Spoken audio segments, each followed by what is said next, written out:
Welcome to Corporal's Corner. Today we're going to talk about basic land navigation using a map and compass, so stick around.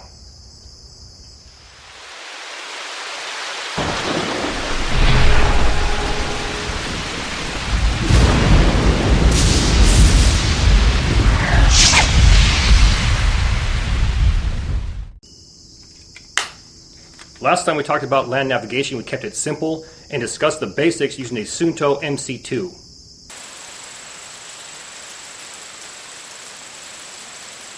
So I thought today, why not continue that discussion and keep it simple, do a quick review, and we'll go ahead and throw a topographical map into that equation.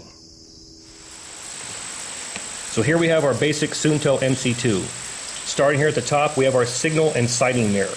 It can be used for hygiene purposes as well. You could take that mirror and use it to look at areas on your body that you can't normally see, looking for bites, scratches, ticks, etc. Moving down, we have our rotating bezel ring. Now on that bezel ring, we have a series of numbers. Those would be your degrees for your azimuth or bearing that we'll talk about later. Inside of our bezel ring, we have our magnetic needle. And you can see how sensitive that is. Just from contact with this pencil, it's moving around. So that's good to go. Red means north, black is south. The red will always face north. Now perpendicular to our magnetic needle, we have our orienting arrow, sometimes referred to as a doghouse or a shed. Someone will say, put red in the shed. So all you got to do is rotate your body with your compass, put the red end of that needle in that shed, or that dog in that doghouse.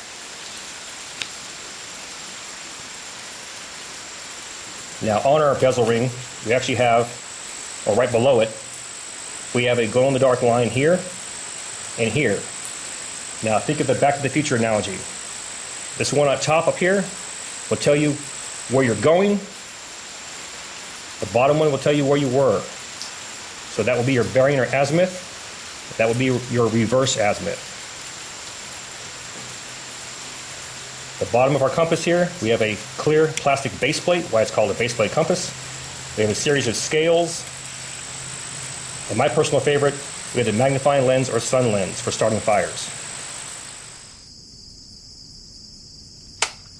And that right there in a nutshell is the sole reason why I'm carrying a Suunto MC2 base plate compass or mirrored compass over a lensetic compass. An example of a lensetic compass would be an old school military Kamanga compass.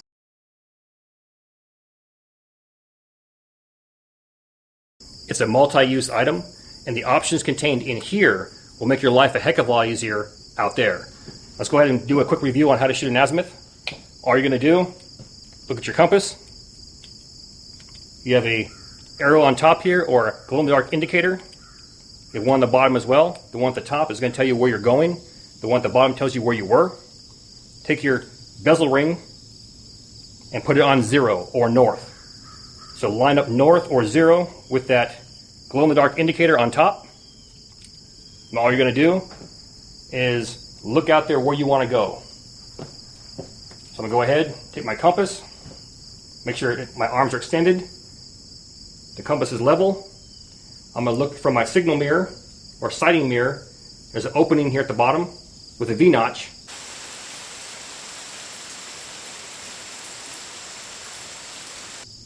Now I take that V-notch and I'm going to treat it like a gun sight. Looking through that gun sight in the direction that I want to go, I see a tree out there in the distance.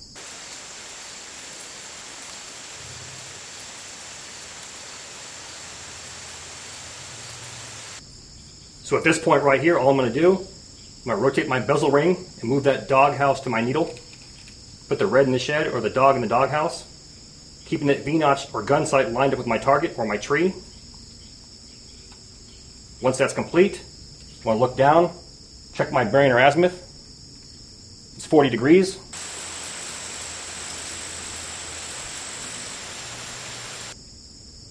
And go ahead and double check. We're dead on. And now I know I can walk that bearing or azimuth of 40 degrees and run right into that tree. Once I'm at that tree, all I got to do is step to the opposite side, reshoot my bearing or azimuth of 40 degrees, and continue on in that straight line. Here's my start point. Our 40-degree bearing or azimuth. Here's our tree.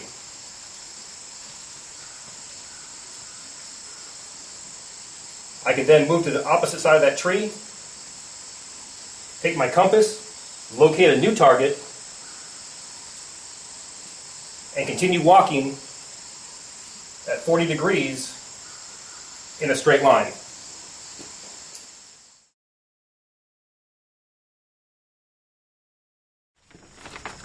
Opening my topographical map, the first thing I come to on the far right-hand side is my map legend and map information, all the way down here, okay? And the first thing I see is the company name, My Topo.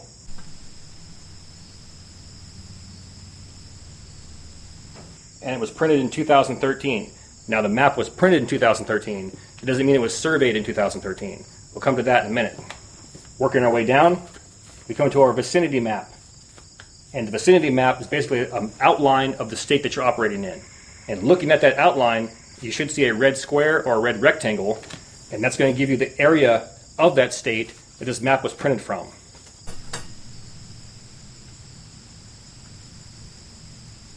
Right beneath that, you're going to see a couple of dates. This one here is 1995. That means the map was surveyed, or this section of the map was surveyed in 1995. Right next to that, it gives a contour line interval.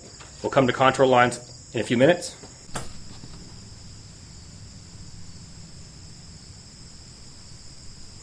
Working our way down, we come to our declination diagram, and that's going to give you a true north reading, grid north, and magnetic north.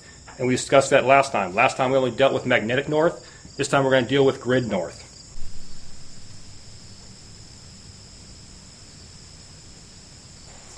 And the last thing I want to talk about is our map scale. We got two scales on here.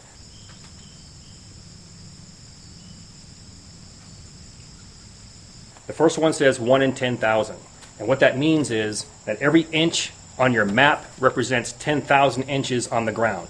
So if your map says 1 in 25,000 or 1 in 100,000, it's the same thing. 1 inch on the map is either 25,000 or 100,000 inches on the ground. Now, right beneath that, we have our scale in feet or meters. And that just represents a distance. So if you want to shoot a bearing or azimuth and then mark it on the map, you can actually measure and see how far you're actually going to walk. So you can confirm that with your pace count. Now, one thing I want to back up to, it says 1 in 10,000. The lower the number is, the larger your grid square is going to be. Therefore, more detail you're going to get.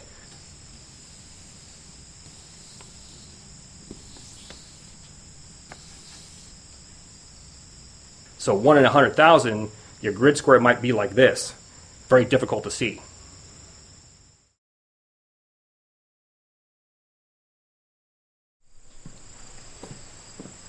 All right, so we have 5 basic colors on our map. First one's going to be black. Anything black is going to be a man-made structure.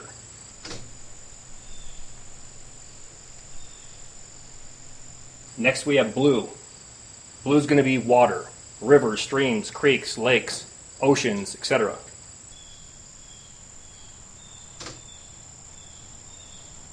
Green is just what it is, vegetation. You're going to have a forest or wooded area.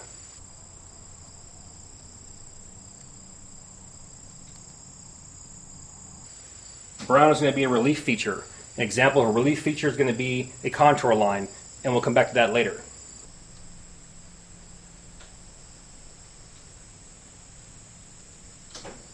Lastly, we have red, and that's going to indicate boundaries or highways. Now, any other color besides these 5 is strictly put there to relay special information, and you can find that in your legend.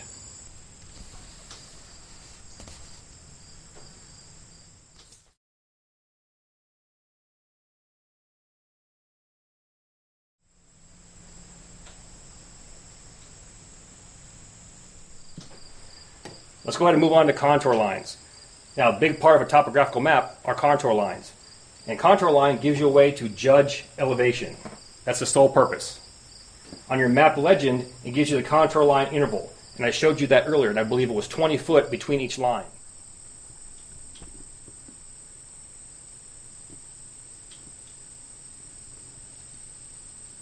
Every 5th line is darker and marked with a specific elevation. And the closer the lines are together, shows a rapid gain in elevation. So right here is a pretty good example. Got this contour line that's darkened at 700. and you follow that all the way around. That means that whole area is 700 feet. Now, according to our map legend, every contour line is 20 foot, and every fifth line should be darkened with a specific elevation. Let's go ahead and count our contour lines. So from right here we have 1, 2, 3, 4, and 5. The fifth one is darkened, and the distance between each one is 20 foot. So that's 720, 740, 760, 780, 800.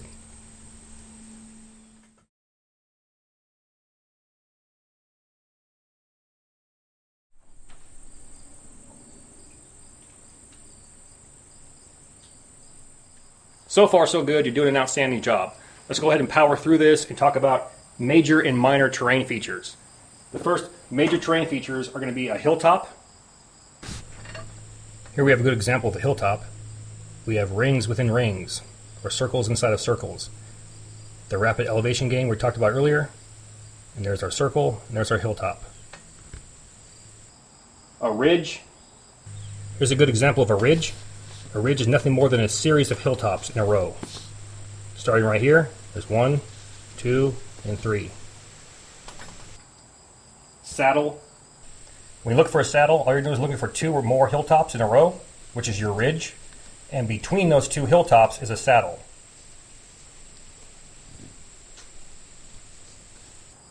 Valley. A valley is low ground that's usually bordered by 2 or 3 sides of higher ground, and it forms this U shape right here. And depression. And last we have a depression. You can see one right here, perfect example. It's bordered on all sides by higher ground, and you have these sloping tick marks right here to show that's lower ground.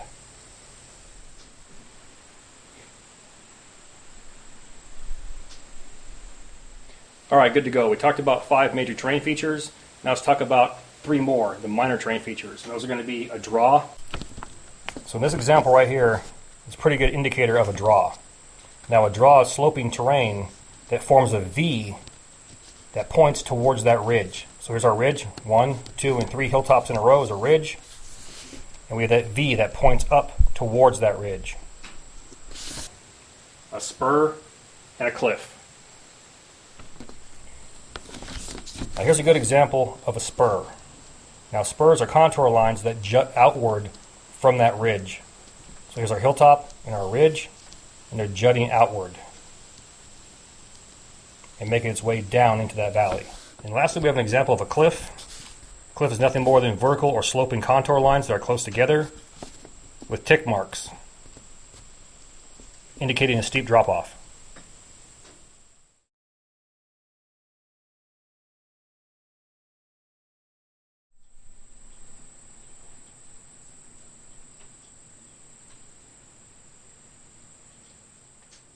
Let's go ahead and move on to reading the map. How do you read a map and determine which grid square you're actually operating in on that large map? Well, it's very simple. Before we get to that, let's go ahead and make sure that we understand something here so there's no confusion. No matter what scale that you use, meaning 1 in 10,000, 1 in 25,000, even 1 in 100,000, the grid square is made up of 1,000 meters by 1,000 meters, which actually creates that square. 1,000 meters by 1,000 meters. Now those lines that create that actual grid square are longitude and latitude lines. Now looking at your map, the lines that run up and down are longitude. The ones that go horizontal or sideways, which are east and west, are latitude lines. Now, the million-dollar question, how do you actually read the map? Think of battleship. You got your numbers and letters. You go over and up. Boom, you hit or miss. It's the exact same thing. We're going to look at our numbers and we're going to read it from the right and then go up. Okay, so we're talking about battleship. And to read a map is very simple. All you're going to do, we have our imaginary mock-up map right here. We're going to start at the bottom left corner. And we're going to move to the right. So let's say we want to be in grid square 6922. 6922. All I'm going to do, start at the bottom left corner. I'm going to slide over to my right till I hit 69. Once I get to 69, I'm going to go ahead and go up to 22. Put a dot right there. That tells me 6922 is this grid square right here.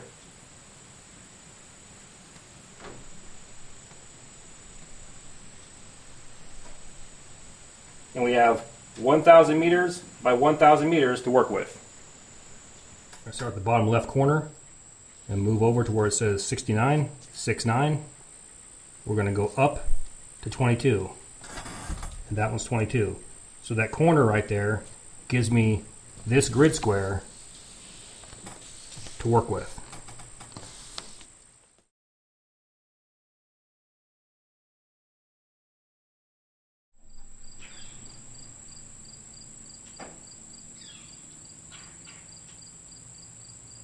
Now, last thing I want to talk about before we go ahead and move on to plotting a route is making our map and compass work together in unison or in harmony. Now, our previous video we talked about 3 types of north. We had true north, magnetic north, and grid north. Now, true north is north according to the Earth's axis. Magnetic north from last time is nothing more than that magnetic needle and which direction that it points to. And grid north refers to the northerly lines on your map. That's why you always want to rotate your map to the north before you go ahead and use it. So with that understanding, let's talk about this right here. This is our declination diagram, and it can be found on your map legend.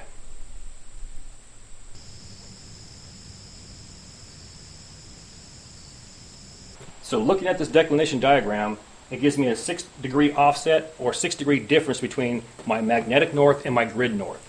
What does that mean? That means I'm out here and I'm shooting an azimuth of, say, 100 degrees. It could be 6 degrees more, which is 106, or it could be 6 degrees less, 94. Now keep this in mind. Every single degree that you're off equals 92 feet in 1 mile, or it means 1 mile off in 60 miles.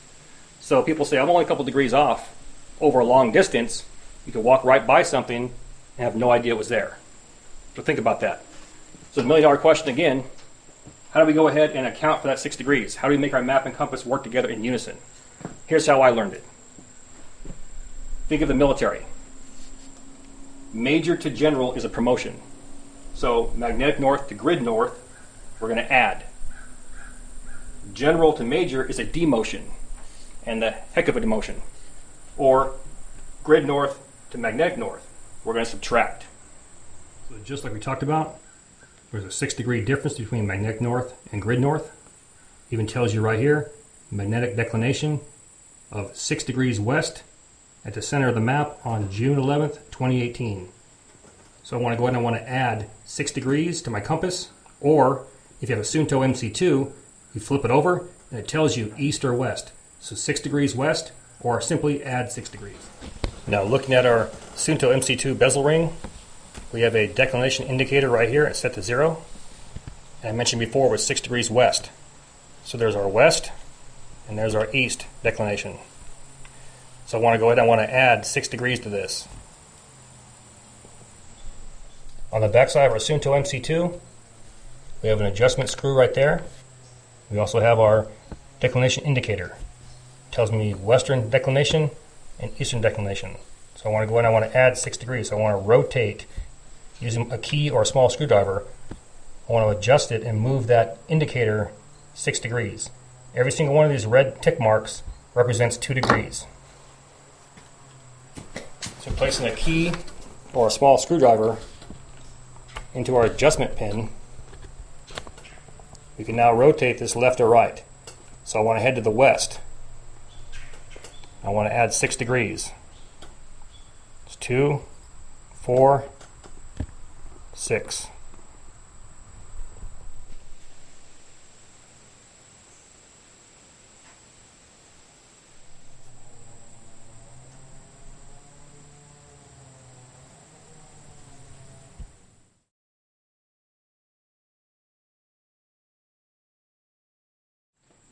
All right, now that our map and compass can work in unison, let's go ahead and talk about route planning. Before you plan a route, you need to go ahead and orientate your map. So take your map outside, and what I found works best is put your map somewhere dry, flat, level, and have no contact with metal whatsoever. And that goes for picnic tables. All these places have fancy wood or plastic picnic tables. Well, they're held together with what? Nails, screws, metal hinges, things like that. All right, so we've already adjusted our compass to grid north and accounted for that 6-degree offset or 6-degree difference. So to do this, all we got to do, take our compass, place it at the bottom left corner, line up the edge of my base plate with that line or that border of that map. And just like our first video, we're going to put red in the shed or that dog in that doghouse.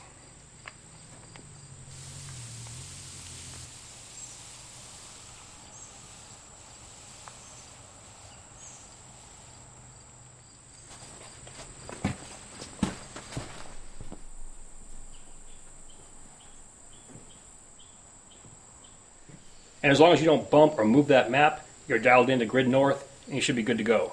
Let's talk about route planning. Route planning is very simple. It's that infamous day hike, but it shouldn't go wrong. Route planning, all you're going to do is a series of azimuths or bearings.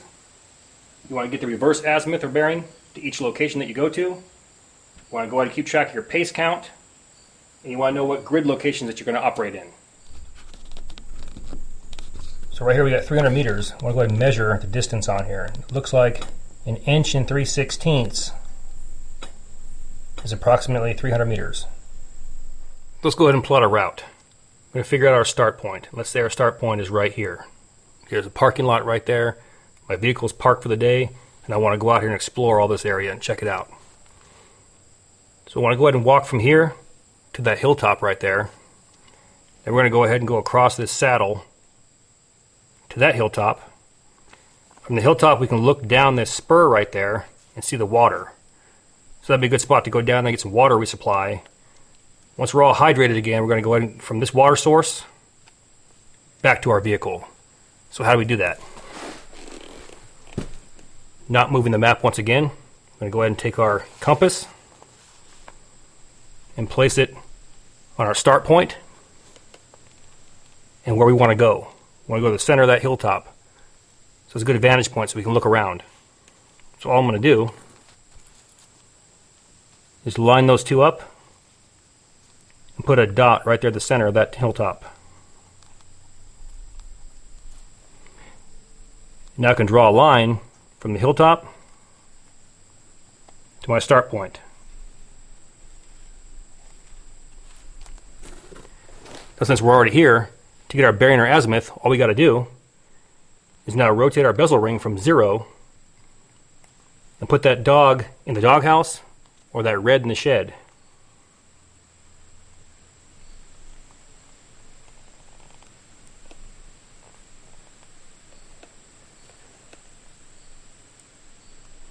And once we do that, we go to our top glow-in-the-dark indicator and read that number. And it says 30 degrees. So I know there's a 30-degree azimuth or bearing from my start point to that hilltop. Now we'll go ahead and measure our distance. We said about 1 inch and 3/16 was somewhere around 300 meters. So now we're looking at, let's round up, say 1 1/4 inches. So 1 1/4 inches, 1 1/4 is 2.5 inches. That's 600. So we're looking at about 620 meters from my start point to that hilltop.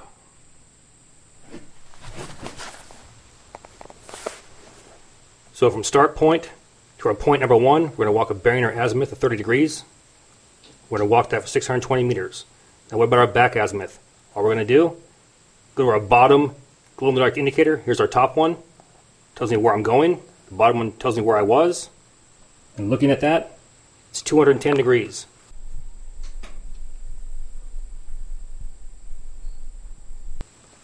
So I have a back azimuth of 210 degrees.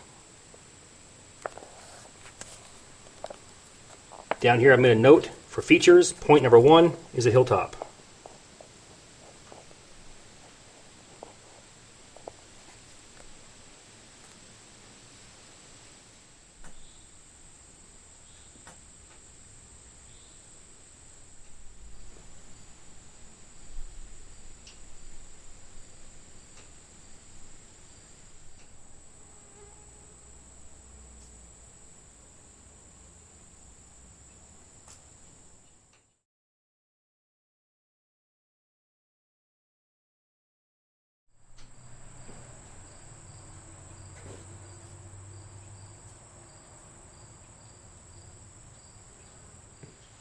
The last thing I want to talk about before we get out of here that pertains to route planning are 5 navigational tools that you can use that will make your life a lot easier when you're out there. Once you get confidence built up, get a little bit more experience, you can apply these tools and basically sort of cheat the system and get to where you want to go a lot faster and with a lot less hassle. So these 5 navigational tools are handrail, backstop, baseline, aiming off, and escape or panic azimuth. A handrail is simply a linear object that can be used as a guideline. Talking about a handrail, look at our start point, that parking lot, and we're going to move along this bearing or azimuth to our hilltop. Directly to my left, we have a road, and it parallels the direction of travel.